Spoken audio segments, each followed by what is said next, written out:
What if you can change your life by simply changing some of the words that you use? That would be pretty awesome, right? Exactly, that's what I thought as well. When I first learned about what words can actually do and what words actually are in the book Awaken the Giant Within from Anthony Robbins, which this video is based on this book and on my own research basically. And I'll be explaining to you what words can actually do for you and for others. At the end, I'll give you a fun challenge to try. So let me start off with what words actually mean. Now I do have some notes here, so I'll be looking at my notes sometimes. You know, I'm not a robot that can remember every single thing, unless I really like spend a few days, but I'm not going to do that. What are words? Words are not just words, right? It's not just some letters. These words have meaning to it, right? They have meaning and emotion attached to them, right? In the book, he says a lot of the times he says labels. Now, what he means with labels, which he explains as well, is labels are basically words. Because if you think about it, if you say you are depressed, you are feeling this certain way, you have this emotion in a certain way that you're feeling, right? So you're feeling a certain emotion, and this emotion is labeled as depression or depressed, being depressed. And that is the word, right? So if I say label, I basically mean word, because label and word are basically the same thing. So words aren't just words. Words have meaning and emotion attached to them, right? So if we understand that part, now we can start with how can words actually make you change your life, or help you change your life. Let me say, not make you, help you change your life, which is super interesting, guys. You would want to watch to the end, where I actually explain what words even more can do than just, you know, make you feel better and whatever, because words can do a lot more than just that, trust me. Let's start with words can make you cry, right? As I've just told, words of emotions can make you feel happy, sad, angry, and everything in between. That is what words are. And what chooses you to feel a certain way is your habitual vocabulary. Now, what is your habitual vocabulary? It sounds like a long ass word, but which it is, but it is basically just the words that you use on your regular basis, right? It's just your usual words that you use. If your friends ask you how you're doing, and you're 9 out of 10 times you say, I'm doing okay, I'm doing good, those two words are your part of your habitual vocabulary. Now, there are words that you never really use, which aren't part of your habitual vocabulary. For example, habitual vocabulary, right? Now, I've been using this word quite a lot in the video. Maybe it is my word that is my habitual vocabulary, but it isn't. But yeah, you understand, right? Habitual vocabulary are just the words that you use most of the time. And just by changing some of the words that you have in your habitual vocabulary, you can change how you feel, you can change how you think, and so change how you live, which basically means you just transformed your entire life. Fair enough, right? Now, of course, it sounds easy and simple, which it is simple, but it's definitely not easy, as I've tried. At the end, I'll give you a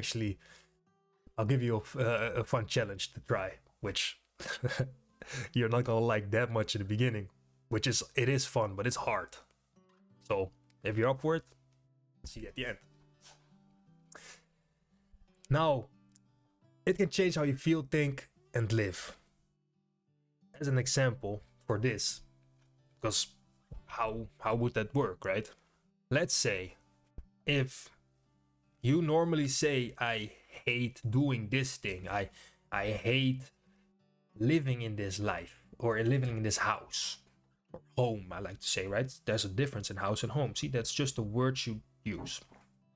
Now, that's pretty intense, right? For a lot of people, hate means, there's, at least in my eyes, what if I think about I hate that person, then I would want that person to die, or I wouldn't care not even a little bit if that person would die. So I almost never use, I don't ever use hate. I try and never use hate. So I try to delete that from my habitual vocabulary, or even my vocabulary in general, right? That is intense. You want somebody to die. You hate someone, you know?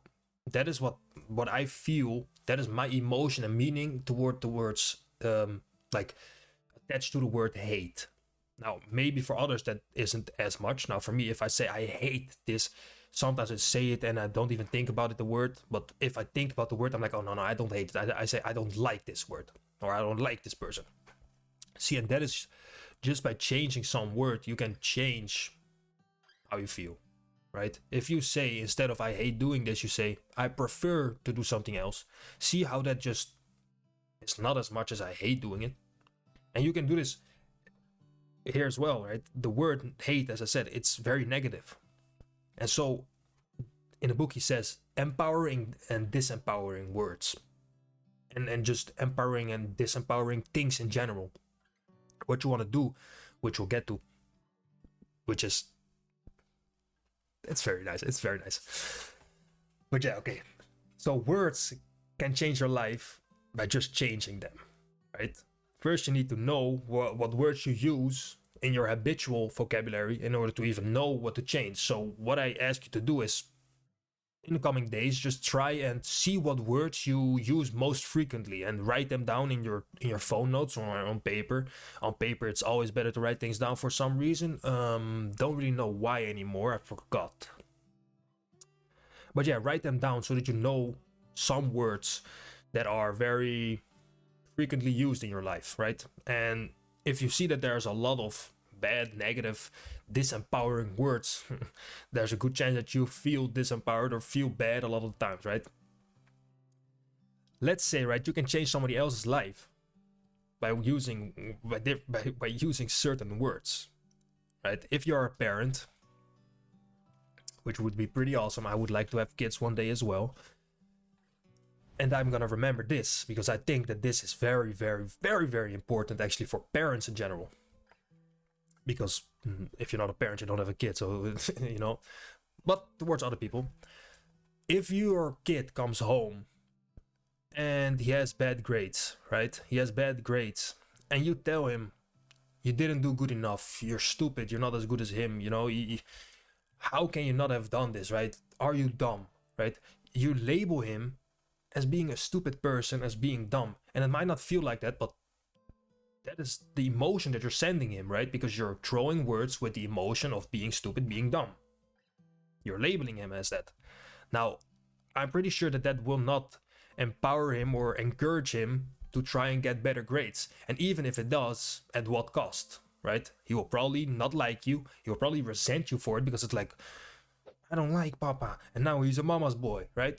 Say bye to daddy, right? You know? So by just changing that, instead of saying whatever the message was, like get better grades, instead of using those words to try and encourage him, which will not encourage him, use example, you didn't get the best grades, but you did your best and I'm proud of you. And next time you can even do harder and you can get the best grades in the class, and that will be feeling so good, whatever, right?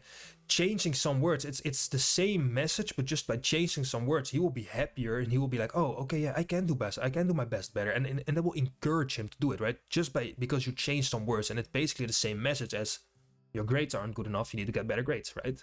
It's the same message at the end, but it's just changing the words that you use that will make him more encouraged, make him like you or dislike you more, right? He will become a mama's or papa's boy, whether what words you use towards him. And that is also part of your habitual vocabulary, which you probably need to change because it's not empowering you or your son or daughter, your kid in general.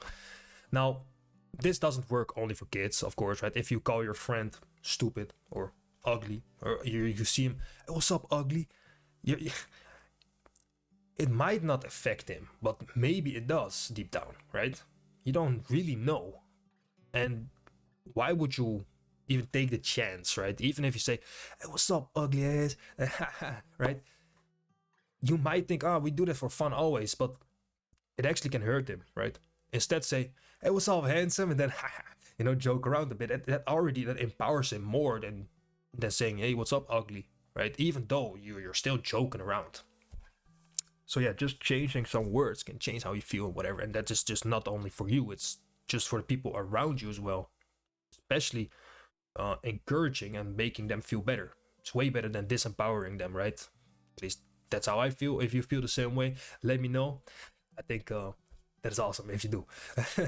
I would think everybody does, but you know, I don't know everybody, so yeah. And then we go to one of the most important thing, right? Your transformational vocabulary. Man, I really think that you should read this book. I'll put this book in the description if I haven't said so already. Just the name and stuff, because I haven't bought it from a certain specific person. I just bought one of the cheapest ones on Amazon. So if you want to read this book, it goes into depth in a lot more things and stuff. But yeah, let's talk about transformational vocabulary. What is this, right? As we just said, just by changing some words, right? And that is actually what your transformational vocabulary is, which is basically changing the words that you normally use to more empowering words, to more encouraging and better words, right? Because what your transformational vocabulary allows you to do is increase or decrease the emotion you're feeling because of this word, or just in general. In the book, he has a story which something happened in his company which led them to lose 250,000, if I remember correctly. And there were three people: his CEO, his friend, and himself. One of the persons was furious, was super angry. One was just angry. The other was annoyed. And then a funny word, peeved. Now, that word right there, I can use and I can put it in my transformational vocabulary, right? Or I can use somebody else's transformational vocabulary. What is the difference between those three words? He was super angry, and what he called it was furious. So what he does is he links his state of being, his being super angry and furious, and he wants to fight, to the word furious. The other was just he was just like, this sucks, you know, this, why, you know? And he links that to anger. Now the other was just calm. He was just like, you know, I cannot do anything about it. I'm just a little annoyed, and that's it. I'm peeved, right?